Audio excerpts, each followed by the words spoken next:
Student, this is Anupam Gambhir and you are watching Anupam English classes. Student, आज के इस video lecture में class 11th English Hornbill book से father to son हम poem पढ़ेंगे। बहुत ही अच्छी छोटी सी प्यारी सी पोम है। चलिए स्टार्ट करते हैं। हॉर्नबिल बुक की लास्ट पोम फादर टू सन, जिसकी पोइटेस ने लिखी, कंपोज की है ये पोम, जिसकी पोइटेस एलिजाबेथ जेनिंग है। ये अबाउट द पोम समझ लेते हैं। लेकिन स्टूडेंट, पोम स्टार्ट करने से पहले एक बात ध्यान में आ रही है जो कि मेरा मन कर रहा है कि मैं आपके साथ भी शेयर करूं। स्टूडेंट्स, आपने भी सुना होगा ना कि एक मम्मा अपने बच्चे को गोद में उठाती है। क्यों उठाती है? क्योंकि वो इसलिए उठाती है कि जो वो देख पा रही है, उसका बच्चा छोटा होता है, नीचे खड़ा होता है, वो नहीं देख पाता, तो वो गोद में उठा लेती है कि जितना मैं देख पा रही हूँ मेरा बच्चा भी उतना देख सके। लेकिन एक फादर अपने बच्चे को कंधे पे बिठाते हैं। स्टूडेंट, वो क्यों बिठाते हैं? वो इसलिए बिठाते हैं कि जितना मैं देख पा रहा हूँ मेरा बच्चा उससे अधिक देख। सन भी, एक बच्चा भी अपने फादर से बहुत अधिक प्यार करता है, लेकिन जैसे जैसे वो बड़ा होता जाता है बस अपने फादर से कह नहीं पाता, बस शेयर नहीं कर पाता अपने फादर से, लेकिन वो भी बहुत ही अधिक प्यार करता है अपने फादर से। तो अब इस पोम पे आते हैं। स्टूडेंट, इस पोम में एक फादर का अपने सन के साथ एक अच्छा रिलेशनशिप नहीं है। और क्यों नहीं है? एक जनरेशन गैप की वजह से। फादर के व्यूज एंड थॉट्स सन के व्यूज एंड थॉट्स से बिल्कुल भिन्न है, जिसकी वजह से दोनों की आपस में नहीं बनती। बच्चा जब छोटा होता है तो दोनों आपस में बहुत ही ढंग से खेलते हैं, रहते हैं, एंजॉय करते हैं अपनी लाइफ। लेकिन जैसे जैसे बच्चा बड़ा हुआ दोनों के बीच दूरियां बढ़ गई, क्योंकि जो बच्चा है वह बहुत ही खर्चीला है, जिस वजह से फादर एंड सन के बीच अच्छे रिलेशनशिप नहीं थे और सन एक अलग घर में रहने लगा। लेकिन अब फादर उनकी यानी बच्चे की सभी गलतियों को माफ करके पहले की तरह रिलेशनशिप बनाना चाहते हैं, जैसा कि तब था जब बच्चा बहुत ही छोटा था और वे दोनों हंसी खुशी साथ साथ रहते थे, साथ गेम खेलते थे, एंजॉय करते थे और लाइफ को बहुत अच्छे से जीते थे। अब तो फादर जो है वो वैसा ही चाह रहे हैं कि जैसे वो बहुत छोटा था और बचपन में हम एक साथ रहते थे, खेलते थे, अब भी वैसा ही एटमॉस्फेयर लाना चाह रहे हैं फादर। तो पोम में हम यही पढ़ेंगे कि फादर और सन का रिलेशनशिप अच्छा हुआ या नहीं हुआ। अब पोम की समरी देख लेते हैं। फादर टू सन पोम तब शुरू होती है जब फादर बहुत पेन में हैं और वे अपने सन के बारे में बात करते हैं। आगे वे कहते हैं कि उनके और उनके सन के बीच में जनरेशन गैप आ गया है, क्योंकि वे सालों से एक ही मकान में रह रहे थे, लेकिन दोनों एक दूसरे को समझ नहीं पा रहे हैं। फादर कोशिश कर रहे हैं कि वे अपने सन के साथ पहले जैसा रिलेशनशिप बिल्ड कर सकें। वे विश भी करते हैं कि हमारा रिलेशनशिप वैसा ही हो जाए जैसा कि पहले था जब मेरा सन बहुत ही छोटा था। फादर स्वीकार कर लेते हैं कि हम दोनों के बीच समझ का बीज मर चुका है और वे दोनों अजनबियों की तरह बात करते हैं।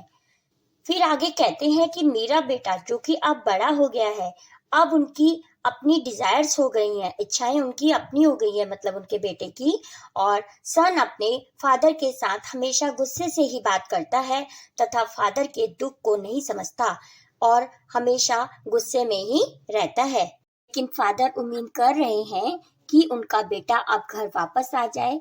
फादर अपने बेटे को क्षमा कर देना चाहते हैं तथा एक ही साथ एक ही मकान में रहना चाहते हैं, लेकिन उनके विचार नहीं मिल पा रहे हैं। वे दोनों आपस में हाथ मिलाना चाहते हैं, लेकिन वे ऐसा नहीं कर पा रहे हैं, जिसकी वजह से दूरियां और बढ़ जाती हैं। स्टूडेंट, कंक्लूड है पोम का कि इस पोम में एक यूनिवर्सल ट्रूथ दिखाया गया है।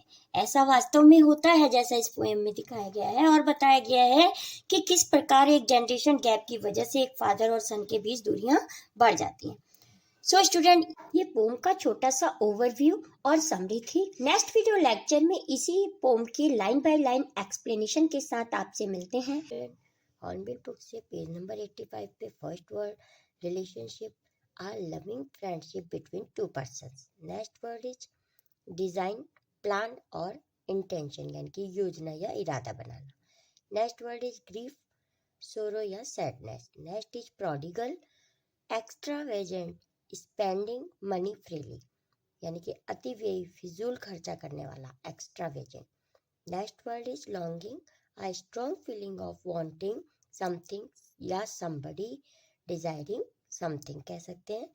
तो लॉन्गिंग की मीनिंग होगी डिजायरिंग समथिंग, किसी चीज की इच्छा करना, चाहत करना। Next word is shaping, making something into a particular shape, यानी कि आकार देना। Next word is despite, in spite of, यानी कि के बावजूद। Next word is communication, connection, यानी कि संचार। Next is build up, increase, बढ़ाना। And last word is acknowledge, यानी कि कंसीड, स्वीकार कर लेना। चलिए स्टार्ट करते हैं पोम का explanation line by line. Students, इस पोम में मॉडर्न टाइम का यानी कि आज के समय का फैक्ट बताया गया है, जिसमें एक फादर और सन के बीच में बहुत लव होता है, प्यार होता है, लेकिन वे आपस में शेयर नहीं कर पाते और जनरेशन गैप की वजह से दोनों के बीच मिसअंडरस्टैंडिंग हो जाती है, जिससे वे एक दूसरे के विचारों को समझ नहीं पाते। इसी जनरेशन गैप को इस पोम में हमारी पोएटेस ने शो किया है। तो फर्स्ट पैराग्राफ है, I do not understand this child though we have lived together now in the same house for years. इन लाइन्स में एक फादर अपने सन के लिए बात करता है और वो सन को कहता है दिस चाइल्ड। तो स्टूडेंट, आप समझ सकते हैं कि वो अपने ही बेटे को दिस चाइल्ड कह के बुला रहा है, कह के बात कर रहा है। तो इसका मतलब दोनों के बीच में कितना जनरेशन गैप है। आई यहाँ फादर के लिए आया है और दिस चाइल्ड उनके सन के लिए आया है। तो वो कह रहे हैं कि मैं इस बेटे को समझ नहीं पा रहा हूँ। यद्यपि दो वी हैव लिव्ड, यद्यपि हम बहुत समय से, काफ़ी सालों से एक ही मकान में, सेम मकान में साथ साथ रह रहे हैं, फिर भी मैं इस बच्चे को नहीं समझ पा रहा हूँ। I know nothing of him, मैं उसके बारे में कुछ भी नहीं जानता। So try to build up a relationship from how he was when small. आगे पिता कहते हैं कि मैं उसके बारे में कुछ नहीं जानता, लेकिन फिर भी मैं ट्राई करता हूँ उस रिलेशनशिप को बिल्ड करने की, उस रिलेशनशिप को बनाने की, जो कि जब वो छोटा था तो हमारे बीच में जो रिलेशनशिप थी, मैं फिर भी उसको बनाने की कोशिश कर रहा हूँ। Yet have I killed the seed I spent or sown it where the land is his and none of mine. Student, क्या होता है कि हर माँ बाप अपने बच्चे को अच्छा बनाना चाहता है। वे चाहता है कि जैसा मैं बनाना चाहता हूँ, बहुत अच्छा बनाना चाहता हूँ, बड़ा होके वो बहुत अच्छा बने। तो यहाँ पे फादर भी वैसा ही चाह रहे हैं। तो वो कह रहे हैं, यहाँ जो सीड आया है वो सन के लिए आया है। कह रहे हैं वो जो सीड मैंने बोया था, यानी कि मैंने अपने सन को जब जन्म दिया तो मुझे पता नहीं था कि जहाँ मैं जन्म दे रहा हूँ, यानी कि जहाँ मैं सीड बो रहा हूँ, वो लैंड मेरी नहीं है, उसकी है। लैंड का मतलब ये है कि जैसा मैं उसको बनाना चाहता था वैसा वो नहीं बन पाया। तो यानी कि जब मैं सीड बो रहा था तो मैं समझ नहीं पा रहा था कि ये जो लैंड है जहाँ मैं सीड बो रहा हूँ, ये मेरी नहीं, मेरे सन की है। Next, we speak like stranger, हम एक अजनबियों की तरह बातें करते हैं। There's no sign of understand in the air, और हमारे बीच दोनों को समझने की कोई भी साइन नहीं है। हमारा, हम दोनों एक दूसरे को बिल्कुल भी नहीं समझ पा रहे हैं। This child is built to my design, yet what he loves I can not share. आगे फिर फादर माई चाइल्ड की बजाय दिस चाइल्ड कह के कहते हैं कि ये, इस बच्चे को मैंने ही डिज़ाइन किया है। डिज़ाइन मतलब प्लान या इंटेंशन, यानी कि मैंने ही इसकी योजना बनाई है, मैंने ही इसको डिज़ाइन किया है। लेकिन और हम दोनों एक दूसरे से प्यार भी बहुत करते हैं, लेकिन हम एक दूसरे से शेयर नहीं कर पा रहे हैं कि, लेकिन मैं बिल्कुल भी ये बात को शेयर नहीं कर पा रहा हूँ। साइलेंट सराउंड्स अस, और हमारे दोनों के बीच में इतनी शांति आ गई है, बहुत ही शांति है, यानी कि हम दोनों बिल्कुल भी बातचीत नहीं करते हैं और हमारे बीच में साइलेंस बना रहता है। I would have him prodigal, prodigal की मीनिंग होती है स्टूडेंट एक्स्ट्रावेगेंट, यानी कि अति व्ययी, फिजूल खर्च करने वाला। तो कह रहे हैं कि मैं उसको एक प्रोडिगल भी बनने दूंगा, यानी कि फिजूल खर्चा वाला भी होने दूंगा। Returning to his father house, लेकिन आगे वो शर्त रखते हैं, कहते हैं कि यदि वो अपने पिता के घर में वापस आ जाए, यानी कि मेरे घर वापस आ जाए। द होम ही न्यू, उस घर में वापस आ जाए जिसको वह बरसों से जानता है। Rather than see him make and move his word, लेकिन वह अपने वर्ड में वापस आ जाए और वो जैसा चाहता है मैं उसको वैसे ही बनने दूंगा। I would forgive him too, मैं उसको क्षमा भी कर दूंगा। Shaping from sorrow a new love, और उसको सोरो के बजाय, दुख के बजाय न्यू लव दूंगा, यानी कि अगर मैं उसको ऐसा नहीं करने दूंगा, यानी कि उसके करने के अनुसार, उसके प्लान के अनुसार उसको नहीं बढ़ने दूंगा आगे, तो वो सोरो यानी कि वो दुख में आ जाएगा, लेकिन मैं उसके कहे के अनुसार जैसा वो चाहता है वैसा करेगा। अर्थात फादर कहना चाह रहे हैं कि बस वो अपने घर वापस आ जाए, मेरे से अलग ना रहे, लेकिन जैसा वो चाहे वैसा कर सकता है, वह फिजूल खर्चा करे या जो भी चाहे वह कर सकता है, बस अपने घर वापस आ जाए। तो लास्ट स्टेंजा को मूव करते हैं। Father and son, we both must live on the same globe and the same land. ये जो फादर और सन है वो एक ही ग्लोब में, एक ही साथ रहने चाहिए, सेम लैंड में रहने चाहिए, वो दोनों की लैंड सेम होनी चाहिए। ही स्पीक्स, वह जो भी बोलता है, यहाँ ही आया चाइल्ड के लिए। आई can not understand my self, वो जो भी बोलता है मैं उसको अपने आप समझ नहीं पाता, मैं खुद ही उस बात को नहीं समझ पाता। Why anger grows from grief, जो दुख है, ना समझ पाने का ये जो दुख है वो क्रोध में बदल जाता है। हम भी देखते हैं ना जनरली कि जब कोई सन अपने फादर की बात नहीं मानता है, माता पिता की बात नहीं मानता है, तो वो उनको गुस्सा आ जाता है। तो वो यही बात कह रहे हैं फादर भी यहाँ पे, जो ग्रीफ है यानी कि जो दुख है वो एक एंगर में यानी कि एक गुस्से में चेंज हो जाता है। We each put out an empty hand longing for something to forgive. Empty hand यानी कि हम दोनों एक दूसरे की तरफ खाली हाथ बढ़ाते हैं। लॉन्गिंग की मीनिंग होती है student a strong feeling of wanting something या डिजायरिंग समथिंग। ये फादर कहते हैं कि हम दोनों एक दूसरे की तरफ खाली हाथ भी बढ़ाते हैं और हम दोनों की इच्छाएं हैं, हम दोनों इच्छा करते हैं एक दूसरे को माफ करने की। इसी के साथ स्टूडेंट ये पोएम हमारी कंप्लीट होती है। स्टूडेंट पोएटिक डिवाइसेस को लिटरेरी डिवाइसेस या फिगर ऑफ स्पीच भी कहते हैं। So first poetic device is simile. Student simile is a poetic device used to make comparison using as और लाइक बिटवीन टू थिंग्स। तो simile poetic device है, figure of speech है, जिसमें two things का comparison होता है और like या एज वर्ड का भी यूज किया जाता है। जैसे कि हम फादर टू सन पोम के लाइन नंबर 9 में देख सकते हैं, we speak like strangers. Students यहाँ कंपैरिजन किया जा रहा है और लाइक वर्ड का भी यूज है, इसीलिए यहाँ पोएटिक डिवाइस सिमिली का यूज है। So now we come on next poetic device is metaphor. Student, metaphor poetic device में indirect comparison होता है. It is a poetic device used to make a comparison between two things but as or like not used. तो जैसा कि हमने देखा simile में comparison है बट लाइक या एज का यूज है, लेकिन मेटाफर पोएटिक डिवाइस में स्टूडेंट कंपैरिजन तो है लेकिन लाइक या एज का यूज नहीं होता, वर्ड्स का इनडायरेक्ट कंपैरिजन होता है। जैसा कि हम देख सकते हैं लाइन नंबर 6 से, yet have I killed the seed I spent or sown it where the land is his and none of mine। तो यहाँ सीड को क्या माना गया है स्टूडेंट, सीड को सन माना गया है। फादर कहते हैं कि ये जो सीड मैंने बोया था, अर्थात सन को जो मैंने पैदा किया था, ये वास्तव में जो सीड बोया था, तो सीड का कंपैरिजन सन से करते हुए कहते हैं कि वास्तव में ये जो सीड मैंने बोया था वो लैंड, सीड तो मेरा था बट लैंड मेरी नहीं थी। Friend, here seed and land refers the father's effort in growing up his son. So next poetic device is alliteration. It is a poetic device, the same sound at the beginning of adjacent word or closely connected words. तो student इस figure of speech में alliteration में एक ही line में जब same sound के consonant बार बार repeat होते हैं, कॉन्सोनेंट 5 वॉवल्स को छोड़ के ए ई आई ओ यू को हम छोड़ दें तो 26 अल्फाबेट है, बाकी हमारे सारे क्या हैं, कॉन्सोनेंट्स हैं। अगर कॉन्सोनेंट साउंड वर्ड के बिगनिंग में एक ही लाइन में बार बार यूज होती है तो वहाँ पोएटिक डिवाइस एलिट्रेशन का यूज होता है स्टूडेंट।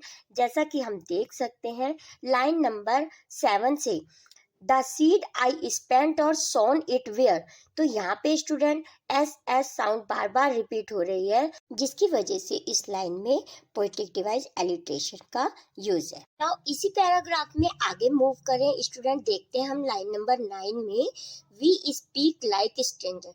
तो यहाँ भी स्टूडेंट एस और एस रिपीट हुआ है इसलिए एडजेसेंट भी है, इसलिए यहाँ पोएटिक डिवाइस एलिट्रेशन का यूज है। नेक्स्ट लाइन नंबर 13 में मूव करते हैं। In paragraph second silence surrounds us. तो स्टूडेंट इस पैराग्राफ में 13 लाइन में साइलेंस सराउंड अस स साउंड साथ साथ रिपीट होने की वजह से यहाँ पोएटिक डिवाइस एलिट्रेशन का यूज है।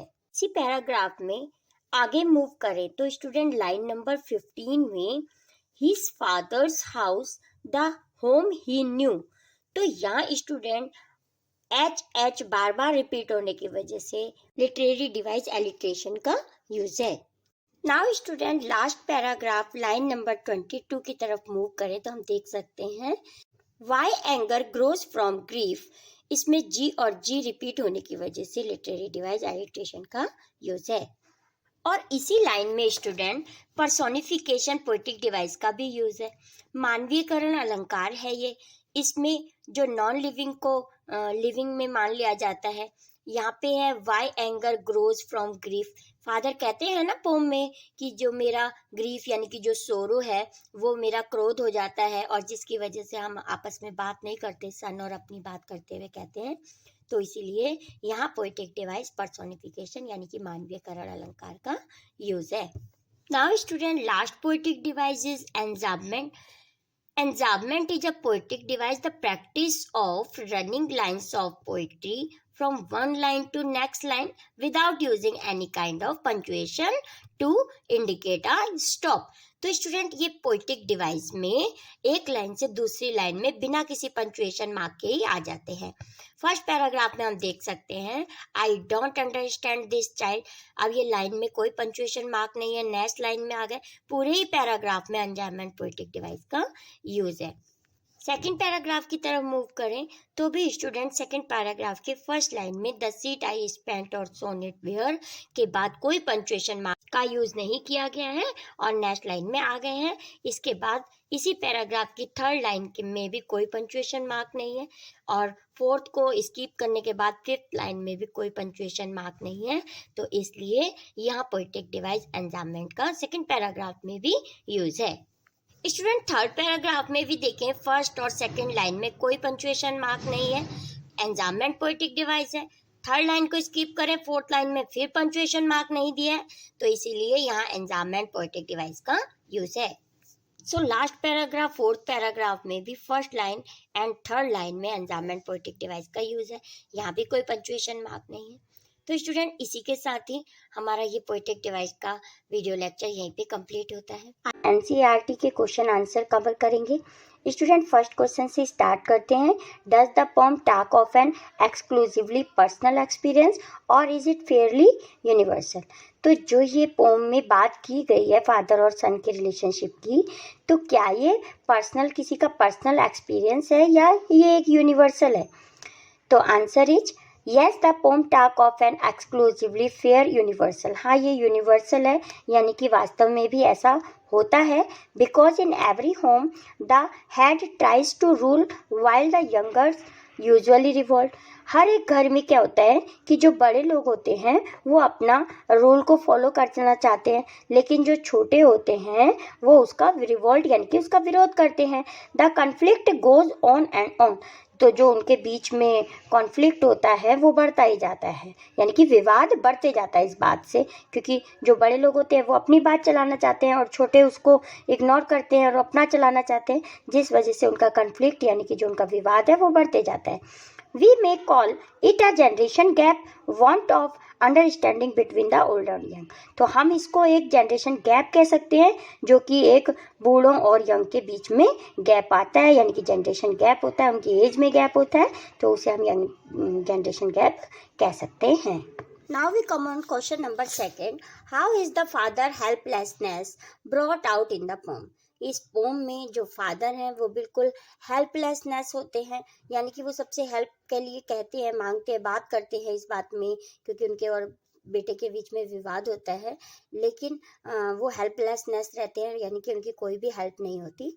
तो आंसर में बताना है this poem brought out the father's helplessness, the father's relationship with his son has turn sour. जो जो फादर है और सन है, इस पोम में दोनों के रिलेशनशिप में बहुत ही खटास है।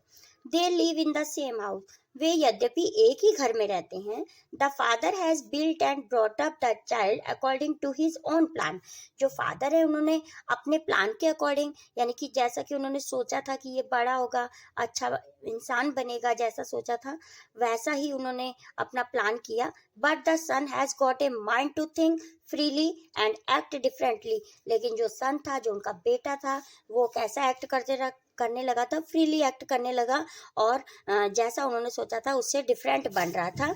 The father can not throw him out, can not break off with him completely, और जो पिता हैं फिर भी उससे ब्रेकआउट नहीं करना चाहते थे, उससे अलग नहीं रहना चाहते थे। बट गेट्स नो रेस्पॉन्स, तो ये सब बातें उन्होंने बताने की कोशिश करी सबसे, लेकिन फिर भी वो क्या रहे, हेल्पलेसनेस रहे, यानी कि उनको कोई भी रेस्पॉन्स नहीं मिला। Now we come on question number 3. Identify the phrases and lines that indicate distance between father and son. इस पोम में ऐसी कौन सी लाइन या फ्रेजेस हैं जिससे हमें पता चलता है कि फादर और सन के बीच में दूरियां हैं। तो I don't understand this child, जब पहली लाइन में वो कहते हैं, जो नरेटर है हमारे वही फादर हैं इस पोम में, वो कहते हैं कि मैं इस बच्चे को नहीं समझ पा रहा हूँ। माई चाइल्ड नहीं कह रहे, देखो आप दिस चाइल्ड करके बात कर रहे हैं कि मैं इस बच्चे को नहीं समझ पा रहा हूँ। नेक्स्ट लाइन है आई नो नथिंग ऑफ हिम, मैं इसके बारे में कुछ नहीं जानता हूँ। नेक्स्ट है we speak like stranger, there's no sign of understanding in the air, कह रहे हैं कि हम दोनों एक अजनबियों की तरह रहते हैं और हमारे बीच में इस समझ का कोई भी साइन नहीं है। साइलेंस अराउंड अस, और हमारे चारों तरफ क्या है, शांति बनी हुई है। तो इन लाइनों से हमें पता चलता है कि फादर और सन के बीच में बहुत ही डिस्टेंस यानी कि दूरियां हैं। Now we come on question number 4. This is the last question. Does the poem have consistent rhyme scheme? इस पोम में कोई राइम स्कीम है? No, the poem does not have consistent rhyme scheme, बिल्कुल regular rhyming scheme नहीं है, यानी कि जो राइम स्कीम फर्स्ट पैराग्राफ में वही सेकंड में वही थर्ड में, ऐसा कुछ नहीं है। तो जो हम देख लेते हैं कौन कौन सी राइम्स बनती है अलग अलग पैराग्राफ में। तो स्टूडेंट फर्स्ट और सेकंड स्टैंजा में ए बी, बी ए और बी ए राइम स्कीम है। जैसा कि फर्स्ट एंड सेकंड स्टैंजा में हम देख सकते हैं, फर्स्ट स्टैंजा है कि फर्स्ट लाइन का लास्ट वर्ड चाइल्ड दिया है, सेकंड लाइन में उसका राइम वर्ड नहीं है, इसीलिए फर्स्ट लाइन में ए राइम बनेगा एंड सेकंड का बी, एंड थर्ड में now, third second and third now और नो है, इसीलिए बी और बी राइमिंग वर्ड बनेगा। तो यहाँ तक हमारी राइमिंग स्कीम हो चुकी है A B B. And fourth line में फिर बिल्ड है, राइमिंग वर्ड चाइल्ड का है, इसीलिए ए इसको देंगे। नेक्स्ट है हाउ, ये नाउ और नो और हाउ ये राइमिंग है, इसलिए इसको दिया जाएगा बी, और लास्ट लाइन में फिर किल्ड है, इसलिए ए। तो हमारी इस पैराग्राफ की राइमिंग स्कीम बन गई है A B B A B A. Student इसके साथ ही इस वीडियो लेक्चर को यहीं पे कंप्लीट करते हैं। चलिए स्टार्ट करते हैं फर्स्ट क्वेश्चन से। Who is the poet of the poem father to son? Student इस क्वेश्चन का आंसर आप कमेंट बॉक्स में देंगे। नेक्स्ट क्वेश्चन स्टार्ट करते हैं second. What is the meaning of this child is built to my design yet what he loves I can not share. Student इस poem में father to son के खराब relationship को दिखाया गया है। ऐसे एक फादर ने अपने बेटे को डिज़ाइन किया, यानी कि वो चाहता था कि ये जो मेरा बेटा है वो मेरी तरह बने, लेकिन बड़ा होके उनके विचार आपस में नहीं मिलते और उनके बीच में मिसअंडरस्टैंडिंग की वजह से और जनरेशन गैप की वजह से उनके बीच में दूरियां बढ़ जाती हैं और कैसे एक फादर परेशान रहते हैं, पूरा इस पोम में हमें देखने को मिलता है। तो इस क्वेश्चन में वो कह रहे हैं कि इस बेटे दिस चाइल्ड का यूज किया है, माई चाइल्ड नहीं लगाया है उन्होंने, कि फादर और सन के बीच में जनरेशन गैप है। तो वो कह रहे हैं कि इस चाइल्ड को मैंने ही डिज़ाइन किया, फिर भी मैं इसके साथ कोई भी बात शेयर नहीं कर सकता। तो इसका क्या मतलब है पोम में? His son looks like him yet they do not have anything to share. इसका मीन्स ये है कि जो उनका बेटा है वो उन्हीं की तरह दिखता है, यानी कि देखने में वो बिल्कुल वैसा ही अपने फादर की तरह, लेकिन फिर भी वो उनके साथ कुछ भी शेयर नहीं कर सकते, ना उसके लाइक और डिसलाइक भी फादर को नहीं पता है। तो नेक्स्ट क्वेश्चन पे आते हैं। What is the poem father to son about. ये फादर टू सन जो पोम है वो किसके बारे में है? Unsettling relationship between father and son. तो ये जो फादर एंड सन जो पोम है ये दोनों के अनसेटिंग का मतलब है अजनबी व्यवहार को दर्शाती है ये father to son poem. Does father know about his son's like and dislike. क्या जो फादर हैं वो अपने सन के लाइक और डिसलाइक को समझते हैं, जानते हैं उसके बारे में? No is the correct answer of this question. Next question, despite all his effort to fix the communication gap was the son able to understand him. सारे एफर्ट अपने लगाने के बावजूद जो फादर हैं क्या वो अपने सन के कम्युनिकेशन जो गैप है उनके बीच में उसको समझ पा रहे हैं? तो no is the correct answer of this question. Student ये जो एमसीक्यूज है ये एमसीक्यूज बेस पे ही आपके क्वेश्चंस नहीं आएंगे एग्जाम में। एक एक्सट्रैक्ट दिया होगा पोम से रिलेटेड, कोई भी 4 एक्सट्रैक्ट में से कोई भी एक पैराग्राफ दिया होगा जिससे रिलेटेड आपको 4 या 5 क्वेश्चन होंगे, 1 मार्क का एक क्वेश्चन होगा, वो आपको चूज करना होगा। तो अगर ये आप एमसीक्यूज पढ़ लेते हैं तो स्टूडेंट आपको बहुत हेल्प मिलेगी उसको करने में। तो चलिए स्टार्ट करते हैं। Next question number 6, father tells him that although they have lived in the same house for years he dash. Father बताते हैं कि वो जो सन और फादर दोनों हैं वो एक ही घर में रह रहे हैं, बहुत सालों से एक ही घर में रह रहे हैं, लेकिन फिर भी क्या होता है, डज नॉट अंडरस्टैंड, लेकिन फिर भी वो उसको नहीं समझ पा रहे हैं, अर्थात उनके अपने ही बेटे को वो नहीं समझ पाते हैं। Next question, what is the meaning of the word prodigal used in the third stanza में एक वर्ड आया प्रोडिगल, उसकी मीनिंग क्या है? Spending money freely. स्टूडेंट जो खर्चीला व्यक्ति होता है, जो ज़्यादा पैसे खर्च करता है, उसे हम प्रोडिगल कहते हैं। Now we come on next question, when the son spoke for the first time does not he also feel sad about the distance between them. First time हमें उनके डिस्टेंस के बारे में बताया जाता है कि उनकी बहुत दूरियां बढ़ गई हैं फादर और सन के बीच में, तो तब वो सोरो फील करते हैं। यस ही डिड, हाँ वो ऐसा करते हैं। Next question, how old is the son when his father rants about his agony to his son. Poem में फादर अपने बेटे के साथ एगोनी को प्रस्तुत करते हैं, उस समय सन की एज क्या होती है? तो वो टीन एजर है या ग्रोन अप है, चाइल्ड है, नन। तो चाइल्ड है या टीन एजर है ऐसा कुछ मेंशन नहीं है, तो बस इतना ही है कि हाँ वो बड़ा हो गया है और अब हमारे बीच में दूरियां बढ़ गई है, ऐसा ही बताया गया है पोम में। तो grown up is the correct answer of this question. Next question is what does the son share about him understanding himself. अगर अपने ही सन को नहीं समझ पा रहे हैं, ये कैसे पता चलता है कि he is at a point where he doesn't understand himself. तो वो ऐसे पॉइंट पर आ जाते हैं कि जहाँ पर वे उसको खुद ही नहीं समझ पाते हैं, अर्थात मतलब उनका बेटा होता है, वो एक ही घर में रह रहा होता है बहुत सालों से, लेकिन और उन्हीं का डिजाइन किया हुआ भी होता है, लेकिन फिर भी वो उनको नहीं समझ पाते, यानी कि अपने बेटे को नहीं समझ पा रहे हैं father. Next question, question number 12 is which of the following is an alliteration. Alliteration कहाँ पर है? तो स्टूडेंट जब एक ही लाइन में कंसोनेंट वर्ड साथ साथ दिए हुए हों, वर्ड की स्टार्टिंग में हो कंसोनेंट, 5 वोवेल होते हैं ए आई ओ यू, उसको छोड़कर जितने भी अल्फाबेट है वो सारे कंसोनेंट हैं। तो एक ही लाइन में जब कोई कंसोनेंट रिपीट होता है वर्ड के स्टार्टिंग में, तो वहाँ एलिट्रेशन पोएटिक डिवाइस का यूज होता है। साइलेंस एज सराउंड्स अस, यहाँ पे साथ साथ साउंड रिपीट होने की वजह से पोएटिक डिवाइस एलिट्रेशन का यूज है। Now next question, question number 13 is find out the simile used in the poem father to son. Simile किसे कहते हैं स्टूडेंट? जब किसी लाइन में कंपैरिजन किया गया हो और लाइक या एस वर्ड यूज किया गया हो, वहाँ सिमली पोएटिक डिवाइस होती है। For the example, we speak like stranger, हम स्ट्रेंजर की तरह बात करते हैं, लाइक वर्ड भी आया है, इसीलिए इसमें पोएटिक डिवाइस सिमली का यूज है। Since his son was prodigal, why does he want him to come back home.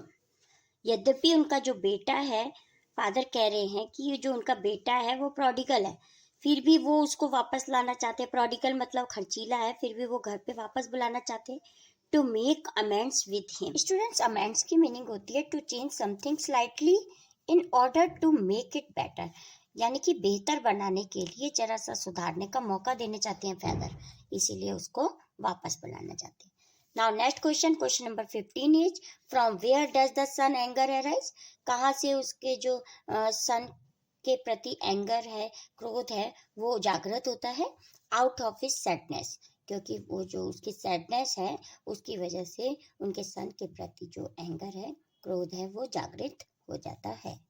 Now we come on question number 16. What happened when he tried to build a relationship with him in his childhood? क्या होता है उस समय जब जो father है वो अपने सन को बचपन की तरह, जैसे बचपन में उनकी रिलेशनशिप थी ना, जब वो छोटा था सन, फादर और सन के बीच में रिलेशनशिप थी, खेलते थे साथ में मिलके, हंसी मजाक करते थे, खेलते थे, गेम्स खेलते थे और बात करते थे आपस में, तो वैसा ही करना चाहते हैं। तो उस समय क्या होता है, his efforts were in when, जितने भी एफर्ट्स वो लगाते हैं, फादर जितने भी एफर्ट्स लगाते हैं उनको सुधारने के अपने चाइल्ड को, वो सब वेन यानी कि व्यर्थ हो जाते हैं। Now next question number 17 is why was the father ready to forgive his son? जो फादर है वो अपने पुत्र को क्यों क्षमा कर देना चाहते हैं? टू लेट गो ऑल सोरो ही इनसाइड, तो जितनी भी उनके अंदर सोरो है, जितने भी दुख हैं, वो उनको सबको भुलाकर उनको अपना बनाना चाहते हैं, अपने बेटे को। Is there a silence between the father and son? क्या फादर और सन के बीच में साइलेंस होता है, मतलब दोनों आपस में बिल्कुल बात नहीं करते? तो yes is the correct answer of this question. Now next question is why does the father use I am in a line? The seed I spent or sown it where he was talking about communication gap. So student, इस line में father ने I का use क्यों किया है? To acknowledge his role in the communication gap, अपना जो उनके बीच में फादर और सन के बीच में कम्युनिकेशन गैप हो गया है उसको प्रदर्शित करने के लिए फादर ने यहाँ पे आई का यूज किया है। Now next question is the father is in a mood to, इस पोम में जो फादर हैं वो किस मूड में है? फॉरगिव हिज सन, वो अपने पुत्र को क्षमा कर देना चाहते हैं, जितनी भी उसकी गलतियां हैं उसको माफ करके उसको वापस से घर बुलाना चाहते हैं। Next question, who is a stranger in father of to son? Father to son poem में स्ट्रेंजर कौन है? The father. फादर कहते हैं कि मैं इसी घर में हम जो है अजनबियों की तरह रह रहे हैं। Next question, how does the father feel at his son's attitude? और जो सन का एटीट्यूड है उस पर फादर कैसा फील करते हैं? एंग्री, क्रोधित हो जाते हैं अपने सन के बिहेव से। तो angry is the correct answer of this question. Now question number 28 is who is I in the poem father to son? Father to son poem में आई किसके लिए यूज हुआ है? तो the father is the correct answer. गलती से tick नहीं हुआ है स्टूडेंट यहाँ, तो father is the correct answer of this question. Now next question 29 is silence around us it denote, जो साइलेंस अराउंड अस पोम में एक लाइन है, ये किसको डिनोट करती है? Emotional gap in the relationship, जो उनके बीच में इमोशनल गैप हो गया, जनरेशन गैप हो गया है फादर और सन के बीच में, उसको दिखाती है। The expression my design here refers to, तो माई डिज़ाइन किसको रेफर करता है? इस पोम में माई डिज़ाइन का यूज करते हैं ना फादर, तो किसको रेफर करता है? द फादर्स लाइकिंग, फादर की पसंद को। वो कहते हैं ये तो मेरी पसंद की, यानी कि जैसा मैं चाहता था मैंने वैसा ही डिज़ाइन किया, लेकिन वो वैसा नहीं बना, तो ये माई डिज़ाइन है द फादर की लाइकिंग को रेफर करता है। Next question, the speaker longs for, ये जो स्पीकर है पोम में फादर हैं वो किसकी तरह है? रेपॉचमेंट विद सन, तो वो अपने रिपॉचमेंट की मीनिंग होती है मिलनसार, तो अपने पुत्र के साथ वो मिलनसार रहना चाहते हैं, तो स्पीकर जो है वो रिपॉचमेंट है अपने सन के साथ। Now last question is what is the father's problem? Father की क्या प्रॉब्लम है?